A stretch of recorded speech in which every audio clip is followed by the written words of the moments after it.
baby, I can't help it. All the shit I've done, baby, all the shit I've dealt with. I be with my new bitch, ooh, acting reckless. Shining like the sun, baby girl, don't be selfish. Can you help me, baby, I can't help it. Hello நண்பா, எல்லோரும் எப்படி இருக்கீங்க? நல்லா இருக்கீங்கன்னு நினைக்கிறேன். நானும் ரொம்ப நல்லா இருக்கேன். ஓகே, இப்போ நம்ம வந்து இப்போ நீங்கள் வந்து என்ன பார்க்க போகிறீங்க அப்படின்னா, இந்த ஜாவாக்கு விண்ட்ஷீல்டு வாங்கியிருந்தேன்ல, அதை மாட்டுறதுக்காக நான் வந்து போகிறேன். விண்ட்ஷீல்டு மாட்டுற வீடியோ தான் நீங்கள் வந்து பார்க்க போகிறீங்க. இது என்ன ஆகுது அப்படின்னு சொல்லி நீங்கள் வந்து பாருங்கள். ஓகே நண்பா, this is Karthik. Welcome to krmotovlogs. நம்ம சேனலில் நீங்கள் travel videos, bike related videos, informative videos எல்லாமே நீங்கள் வந்து பார்க்கலாம். ஸோ மறக்காமல் சேனலை வந்து சப்ஸ்கிரைப் பண்ணிக்கோங்க. இன்ஸ்டாகிராமில் ஃபாலோ பண்ணுன்னு அப்போ இன்ஸ்டாகிராமில் ஃபாலோ பண்ணுங்கள். ஆனால் இன்ஸ்டாகிராமில் நீங்கள் வந்து உங்களுக்கு என்ன டவுட்ஸ் வந்தாலும் என்ன வந்து நீங்கள் வந்து கேட்கலாம். நீங்கள் கமெண்ட் பண்ணுறத விட நான் கமெண்ட்டில் நிறையா சொல்லிட்டு இருக்கிறது. இன்ஸ்டாகிராமில் வந்து நீங்கள் வந்து எனக்கு மெசேஜ் பண்ணிங்கன்னா நம்ம வந்து வாய்ஸ் சாட் பண்ணலாம், இல்லை வீடியோ சாட் பண்ணலாம். அடிக்கடி லைவ் வருவேன். நீங்கள் வந்து லைவ் நீங்கள் என்ன வேணுமோ நீங்கள் வந்து கேட்கலாம். ஓகே நண்பா, இந்த வீடியோட எண்டிங் வந்து உங்களுக்கு ஷாக்கிங்காக தான் இருக்கும். அஃப்கோர்ஸ் எனக்கே இது ஷாக்கிங்காக தான் இருக்குது, ஏன் இப்படி நான் பண்ணேன் அப்படின்னு சொல்லி. ஓகே, வீடியோ பாருங்கள். ஓகே நண்பா, இந்த விண்ட்ஷீல்டு வாங்கி வந்து ரொம்ப நாள் ஆயிடுச்சு. நிறைய பேர் வந்து என்கிட்ட கேட்டுக்கிட்டே இருந்தீங்க, ப்ரோ விண்ட்ஷீல்டு மாட்டிட்டீங்களா, எப்போ மாட்ட போகிறீங்கன்னு சொல்லி நிறைய பேர் என்கிட்ட கேட்டுக்கிட்டே இருந்தீங்க. எனக்கு இந்த ஒரு 2-3 டேஸே எனக்கு வந்து முடியல. அதனால் நான் வந்து விண்ட்ஷீல்டு மாட்டுறதுக்கு என்னால் போக முடியல. அதுக்கப்புறம் என்ன ஆச்சுன்னா, நேற்று நான் என்ன பண்ணேன் அப்படின்னா, விண்ட்ஷீல்டு எடுத்து நானே வந்து மாட்டிடலாமா அப்படின்னு சொல்லி வச்சுலாம் பார்த்தேன். ஆனால் ஒரு அளவு கரெக்டாக வந்துச்சு. ஆனால் வந்து கரெக்டாக என்னால் வந்து மாட்ட முடியல. சரி, ஓகே, மெக்கானிக்கிட்ட எடுத்துகிட்டு போயிடலாம் அப்படின்னு சொல்லி நான் வந்து இன்றைக்கி தான் வந்து, அதாவது இன்றைக்கி டேட் என்னன்னு சொல்லி தெரில, நான் வேணால் போடுறேன். இன்றைக்கி நான் வந்து எடுத்துகிட்டு போய் வச்சு பார்த்தாங்க. வச்சுட்டு நிறைய ஆல்டர்னேட்டிவ் பண்ண வேண்டியது இருக்குது அப்படின்னு சொன்னாங்க. நிறைய ஆல்ட்ரு பண்ணணும் அப்படின்னு சொல்லி சொன்னாங்க. சரி, ஓகே பண்ணுங்கள், நமக்கு ஒழுங்காக மாட்டி நல்லா இருந்தால் போதும் அப்படின்ற மாதிரி நான் சொல்லிட்டேன். அதுக்கப்புறம் அவங்களும் வந்து மாட்டினாங்க. ஒரு 2-3 கிளாம்ப்லாம் வந்து அவங்களே எடுத்து நிறையா பழைய பைக்ஸில் இருந்த இதெல்லாம் கரட்டி மாட்டினாங்க. நான் பேச உங்களுக்கு பின்னாடி பேக்ரவுண்டில் வந்து ஓடும், நீங்கள் பாருங்கள் என்ன பண்ணாங்க அப்படின்றத பாருங்கள். போயிட்டு வந்து பார்த்தேன். கரெக்டாக வந்து மாட்டினாங்க. மாட்டிட்டு ஒரு சில போல்ட் நட்லாம் இல்லைன்னு சொல்லி வாங்கிட்டு வந்தாங்க. வந்துட்டு மாட்டினாங்க, ஃபிக்ஸ் பண்ணியாச்சு. ஆங்கிள்லாம் வந்து கரெக்டாக இருக்கா அப்படின்னு சொல்லி பார்த்தாச்சு. சரி, நம்ம வந்து அவர் இந்த மாதிரி போன டைமில் லைவ் வரலாம் அப்படின்னு சொல்லி எனக்கு ஒரு கன்ஃபியூஷனாகவே இருந்துச்சு. நம்ம விண்ட்ஷீல்டு மாட்டலாமா வேணாமா, இது வண்டிக்கு நல்லா இருக்கா நல்லா இல்லையா. எனக்கு என்னென்னா, அந்த வண்டியோட லுக்கு வந்து ஸ்பாயில் ஆகிற மாதிரி ஒரு மனசுக்குள்ளே தோணிக்கிட்டே இருந்துச்சு. சரி, நம்ம லைவ் போகலாம், இன்ஸ்டா லைவ் போயிடலாம். இன்ஸ்டா லைவில் வந்து நம்ம நண்பர்கள்கிட்ட கேட்கலாம், அவங்க என்ன சொல்கிறாங்களோ அந்த மாதிரி நம்ம வந்து பார்த்துக்கலாம் அப்படின்னு நினச்சேன். அது மாதிரி லைவ் போனேன். லைவில் வந்து ஒரு சில பேர் நல்லா இருக்குன்னாங்க, ஒரு சில பேர் ப்ரோ இந்த மாதிரி வண்டிக்கு சூட் ஆகலை அப்படி இப்படின்னு சொன்னாங்க. எனக்கு அப்பயும் ஒரே குழப்பம், என்னென்னு தெரில. அவரும் வந்து வாங்க வேண்டிய ஜாமானை வந்து வாங்கிட்டு வந்துட்டார். யோசிச்சுட்டே இருந்தேன். அவரும் வந்து நட்லாம் கழட்டி இந்த போல்டெலாம் வந்து என்னென்ன மாட்டணுமோ அதெல்லாம் வந்து மாட்டி முடிச்சிட்டாரு. அதுக்கப்புறம் என்ன ஆச்சுன்னே தெரில.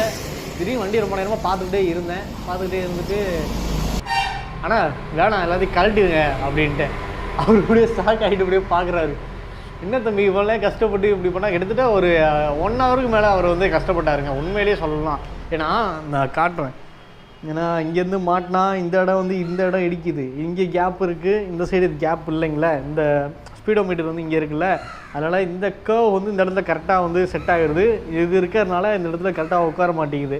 வச்சா ஹோல்ஸ் வந்து 2-3 ஹோல்ஸ் தான் வந்து, ஒரு ஹோல் வந்து இங்கே இதில் ஜாயின் ஆனால் இன்னொரு ஹோல் வந்து தள்ளி போயிடுது. அப்புறம் பாவம் என்னென்னமோ பண்ணி கடைசியில் வந்து 2-3 கிளாம்ப் எடுத்து இங்கேருந்து இப்படி ஒரு கிளாம்பு கொடுத்து, அதுக்கப்புறம் இதிலேருந்து இப்படி ஒரு கிளாம்பு கொடுத்து ரெண்டுமே வந்து ஃபிக்ஸ் பண்ணி முடிச்சிட்டாரு. வண்டி பக்காவாக இருந்துருச்சு. நான் உங்களுக்கு காட்டுறேன், நீங்கள் வந்து பாருங்கள். ஃபுல்லாக முடிச்சிட்டாரு அவரும். தம்பி எல்லாம் மாட்டியாச்சுப்பா, இன்னும் இது கொஞ்சம் ஆடாமல் இருக்க, இன்னொரு இடத்துல மட்டும் டைட் பண்ணோம், அதை நான் பண்ணி முடிச்சிடுறேன்ப்பா அப்படின்னு அவர் பாடு வேலையை பார்த்துக்கிட்டு இருந்தார். அவர் பண்ணிட்டு இருக்கும்போது நான் பாடு வண்டியே பார்த்துக்கிட்டே இருந்தேன். திடீர்னு வந்து எனக்கு தோணிடுச்சு, சரி விண்ட்ஷீல்டு வேணாம் போங்க அப்படின்னு சொல்லி, ப்ரோ ஆனால் இந்த விண்ட்ஷீல்டு வேணாண்ணா எனக்கு கழட்டிடுங்க அப்படின்ட்டேன். அவருக்கு செம்ம சாக்கு, எனக்கே பயங்கரமான சாக்கு. ஏன் அந்த முடிவு எடுத்தேன் அப்படின்னா, என்ன ஒரு விஷயம் அப்படின்னா, இந்த ஜாவா லான்ச் ஆகும் போது அந்த டிஷர்ட் லுக்கு ஒன்று, அந்த Jawa42 அப்படி டேர்ன் ஆகி வர மாதிரி ஒன்று வந்து கொடுத்துருப்பாங்க. அப்போ அந்த வண்டியோட லுக்கு வந்து செமையாக இருக்கும். ஆனால் அந்த விண்ட்ஷீல்டு மாட்டினோன்னே என்ன ஆயிடுச்சு அப்படின்னா, அந்த வண்டியோட அந்த ரா லுக்கு வந்து அப்படி டோட்டலாக வந்து போயிடுச்சு. விண்ட் பிளாஸ்ட் இருக்குது, அது எல்லாமே வந்து ஓகே தான். இருந்தாலும் எனக்கு வண்டியோட லுக் எனக்கு ரொம்ப முக்கியம்னு சொல்லி தோணுச்சு. அதனால் நான் வந்து கழட்டிட்டேன். இப்போது அந்த விண்ட்ஷீல்டை வந்து தேவையில்லாமல் வாங்கியாச்சு. அந்த விண்ட்ஷீல்டு என்ன பண்ணுறதுன்னு தெரில. யாருக்காவது ஹிமாலயன் விண்ட்ஷீல்டு வேணும் அப்படின்னா வந்து எனக்கு சொல்லுங்கள். நான் வந்து ஒரு கிவ்அவே மாதிரி நான் வந்து அதை கொடுத்துட்றேன். ஓகே நண்பா, இது உங்களுக்கு ஷாக்கிங்காக இருக்க மாதிரி எனக்கும் ஷாக்கிங்காக தான் இருக்குது. நிறைய பேர் இந்த வீடியோக்காக வெயிட் பண்ணியிருந்தீங்க. ஜாவா விண்ட்ஷீல்டு வீடியோக்காக நிறைய பேர் வெயிட் பண்ணிகிட்டு இருந்தீங்க. ஆனால் உண்மையிலேயே ஃப்ராங்காக சொல்கிறேன் நண்பா, நம்ம வண்டிக்கு விண்ட்ஷீல்டு வந்து செட் ஆகலை நண்பா. இது நான் பண்ணிட்டு எனக்கு பிடிக்கல அப்படின்றதுனால நான் வந்து சொல்லலை. எனக்கு பிடிக்கல அப்படின்றதெல்லாம் அப்புறம் நமக்கு தெரியும்ல, செட் ஆகுது ஆகலை அப்படின்னு சொல்லி தெரியும்ல. லைவில் வந்து ஒருத்தர் கரெக்டாக கமெண்ட் பண்ணியிருந்தார், ப்ரோ அந்த வண்டியோட ரா லுக்கு வந்து போன மாதிரி எனக்கு தோணுது ப்ரோ அப்படின்னாரு. அவர் சொன்னது 100% வந்து அது கரெக்டாக தான் சொல்லியிருக்காரு அவர். சுத்தமாக எனக்கு சாட்டிஸ்ஃபைடே இல்லை அந்த விண்ட்ஷீல்டு மாட்டினதில். ஓட்டி பார்த்தேன், நல்லா தான் இருந்துச்சு. ஆனால் கொஞ்சம் ஷேக்ஸ் இருந்துச்சு. அது ஒன்றும் ப்ராப்ளம் இல்லை, அவர் வந்து டைட் பண்ணி தரேன்னு சொன்னார். ஓட்டி பார்த்தேன், நல்லா தான் இருந்துச்சு. நம்ம ஓட்டும் போது வந்து நம்ம முன்னாடி இருந்து ஓட்டும் போதும் சரி, நம்ம கொஞ்சம் லாங்லேருந்து வண்டியை பார்க்கும்போதும் சரி, சுத்தமாக வந்து எனக்கு மனசே கேட்கல. வேணாம், வண்டிக்கு விண்ட்ஷீல்டு வேணாம் அப்படின்ற மாதிரி தோணிருச்சு. சரி, அப்புறம் தான் நானே முடிவு பண்ணேன், சரி விண்ட்ஷீல்டு வேணாம், அது தவிர நம்ம மற்ற என்னென்ன பண்ண முடியுமோ அதை நம்ம வந்து நம்ம வண்டிக்கு போட்டுக்கலாம், மற்ற ஆல்ட்ரு வந்து நம்ம பண்ணிக்கலாம் அப்படின்னு சொல்லி விட்டுட்டேன். ஸோ நண்பா, இது உங்களுக்கு நான் வந்து என்ன சொல்கிறேன் அப்படின்னா, இந்த மாதிரி விண்ட்ஷீல்டு வாங்குறது நான் பண்ண தப்பை நீங்கள் வந்து பண்ணாதீங்க. நான் வாங்கின விண்ட்ஷீல்டில் என்ன ஆயிடுச்சு அப்படின்னா, அந்த கர்வ் வந்து கரெக்டாக இல்லை. அதை நான் இனிமேல் போயிட்டு அவங்கள போய் கம்ப்ளைண்ட்டு நம்ம வந்து பண்ண முடியாது, ஓகேங்களா? அதனால் அந்த கர்வ் வந்து கரெக்டாக இல்லை. ஒரு சைடு வந்து இப்படி கர்வ் ஆகுது, ஒரு சைடு அப்படியே கொஞ்சம் பெண்ட் ஆகி கிராஸாக வந்து கர்வ் ஆச்சு. அதனால் நீங்கள் விண்ட்ஷீல்டு வாங்குறீங்க அப்படின்னா ஹிமாலயன் இது வந்து வாங்காதீங்க. ஹிமாலயன் இதுலேயே கொஞ்சம் ஷார்ட்டாக கொஞ்சம் சின்னதாக இருந்தால் வந்து வாங்கிக்கோங்க. அதுதான் நம்ம வண்டிக்கு செட் ஆகும் அப்படின்ற மாதிரி எனக்கு தோணுது. அப்படி இல்லைன்னா இந்த இன்டர்செப்டராக்கெலாம் வந்து சின்னதாக ஒன்று வரும், இவ்வளோ தான் இருக்கும், நம்ம கை சைஸ் தான் இருக்கும். அது இதுக்கு மேலே இப்படி ஒன்று போடுற மாதிரி இருக்கும். அது வந்து மேபி நல்லா இருக்கும்னு சொல்லி நான் நினைக்கிறேன். மற்றபடி நம்ம நீங்கள் போடுறீங்க அப்படின்னா நீங்கள் வந்து வச்சு பார்த்துட்டு உங்களுக்கு வந்து ஓகே, எனக்கு இந்த வண்டி லுக்கெலாம் ப்ராப்ளம் இல்லை, எனக்கு வந்து விண்ட் பிளாஸ்ட் இருக்கக்கூடாது, எனக்கு இது பண்ணோம் அப்படின்னு சொன்னால் நீங்கள் போட்டுக்கோங்க. ஆனால் ஃப்ராங்காக சொல்கிறேன் நண்பா, ஓப்பனாக சொல்கிறேன், வண்டி லுக்கு வந்து ரொம்பவே அடி ஆகுது. அது சொல்லி தான் ஆகணும், வேறு வழி இல்லை. இப்படி பார்க்குற லுக்கே எங்கேயே இருக்குது. அது விண்ட்ஷீல்டு மாட்டிட்டு அது எனக்கு பர்சனலாக எனக்கு கொஞ்சம் பிடிக்கல. அதுவும் போல் வண்டிக்கும் செட் ஆகலை நண்பா. யாராவது வந்து போடுறீங்க அப்படின்னா கொஞ்சம் பார்த்துட்டு யோசிச்சுட்டு அதுக்கப்புறம் வந்து பண்ணிவிட்டு அதுக்கப்புறம் லுக்கு போயிடுச்சு அப்படின்னு சொல்லி இது பண்ணாதீங்க. லுக்குக்காக நான் பார்க்கல, எனக்கு விண்ட் பிளாஸ்ட்டுக்காக தான் நான் போடுறேன் அப்படின்னா தாராளமாக போடுங்க, போடலாம். கிளாம்ப்லாம் நான் வந்து அந்த வீடியோவில் நீங்கள் வந்து பார்த்துருப்பீங்க எந்த மாதிரி கிளாம்ப் யூஸ் பண்ணுறாங்க அப்படின்னு. நீங்கள் மெக்கானிக்கிட்ட போனீங்கன்னு வச்சுக்கோங்களேன், அவங்களே வந்து ஐடியா பண்ணுறாங்க டக்குன்னு.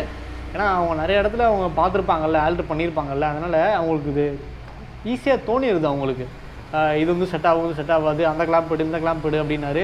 அப்புறம் பக்கத்துலேயே நிறைய வேலைக்கு வந்த நிறைய 2-3 பைக்ஸ் இருந்துச்சு. அதில் வந்து இன்ஜின் கிளாம்ப்பு அது இதுன்னு சொல்லி கழட்டி மாட்டி பார்த்தாரு, கரெக்டாக இருந்துச்சு, ஒன்று ஃபிக்ஸ் பண்ணார், டக்குன்னு வேலையை முடிச்சிட்டாரு. அதனால் எல்லா மெக்கானிக்கிட்ட போனீங்களாவே அவங்க வந்து ஐடியா கொடுத்துருவாங்க. நம்ம தான் வந்து யோசிச்சு நம்ம தான் பண்ணணும்னு சொல்லிலாம் இல்லை, அவங்ககிட்ட போனீங்களாவே போதும், அவங்க பண்ணிவிடுவார். பாவம் அவர்கிட்ட அப்புறம் சும்மா வந்து இவ்வளோ நேரம் வேலை பார்த்துட்டாரு அப்படின்னு சும்மா ஒரு காசு மட்டும் கொஞ்சமாக வந்து கொடுத்துட்டு வந்துட்டேன். ஓகே நண்பா, ஃப்யூச்சரில் வந்து ஏதாவது ஜாவாவில் இருந்தே ஜாவாக்கு நம்ம பைக் வந்து கொண்டு வந்தாங்கன்னா நல்லாயிருக்கும். ஏன்னா அவங்க பண்ணாங்கன்னா அது வந்து கரெக்டாக இருக்கும். இல்லை ஆஃப்டர் மார்க்கெட்ஸில் வந்து ஹிமாலயன் ஷீல்டு இல்லாமல் ஜாவாக்குன்னு தனியாக யாராவது மேனுஃபேக்சர் பண்ணி செஞ்சு விட்றாங்களா அப்படின்னு சொல்லி பார்த்துட்டு அது நல்லா இருந்தால் நம்ம வந்து பண்ணுவோம். ரியலி சாரி நண்பா, நிறையா எக்ஸ்பெக்ட் பண்ணியிருப்பீங்க, ப்ரோ போட்டுருவார், அதை பார்த்து நம்மளும் பண்ணலாம் அப்படின்னு சொல்லி. டோட்டலாக டிசப்பாயிண்ட் பண்ணிட்டேன்னு நினைக்கிறேன். Really sorry. ஆனால் என்ன சொல்கிறது, இதுலேயும் அந்த வண்டி ஒரு லுக்கு மெயினாக போகுது, அதுதான் வந்து மெயினான ப்ராப்ளம். அதனால தான் நான் போடல. சாரி நண்பா, சாரி. ஓகே நண்பா,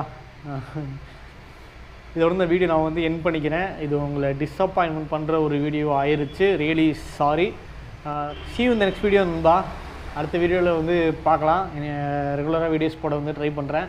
பாய் நண்பா. அந்த ஹிமாலயன் அந்த விண்ட்ஷீல்டு யாருக்காக வேணுன்னா சொல்லுங்கள், நான் வந்து சென்ட் பண்ணிடுறேன். ஒரு கிவ்அவேவாக நம்ம வந்து அந்த விண்ட்ஷீல்டை வந்து கொடுத்துடலாம். பாய் நண்பா, பாய்.